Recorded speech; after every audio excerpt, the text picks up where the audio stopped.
Puerto Rico, we have this amazing thing happen in nature where the water glows in the dark. They're called bioluminescent bays. There are only a handful in the world, but in Puerto Rico, we have 3 of them. If you've never experienced it, this picture doesn't even do justice to how amazing it looks in person.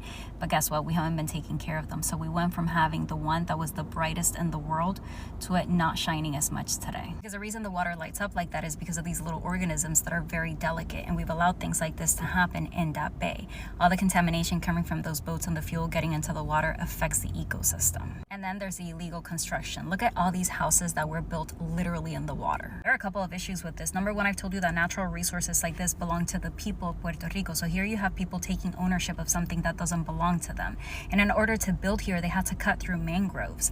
Mangroves that have essential nutrients for those little organisms that light up, and also the mangroves that protect our coasts. Not to mention all the pollution like the wastewater that ends up going into the bay. And here's the thing, both local and federal agencies have known about this illegal construction since the 70s. There's communication of them saying that the houses need to be removed, but the opposite has happened. The houses have gotten bigger, but the people who own these houses appear to be wealthy and well connected. This story has been in the news lately because Puerto Rico's resident commissioner, she's the person who represents Puerto Rico in Congress, she allegedly has ties to some of the illegal construction happening there. News outlets have reported that her husband's mother is the owner of one of those houses. And the Department of Natural Resources confirmed that they recently added on to that house that construction was illegal and that they cut through mangroves. The resident commissioner has declined to speak on this, saying that she's not the owner of any properties in La Parguera. But this goes beyond the resident commissioner. This is about how we continue to allow our unique, special, beautiful natural resources to be damaged like this.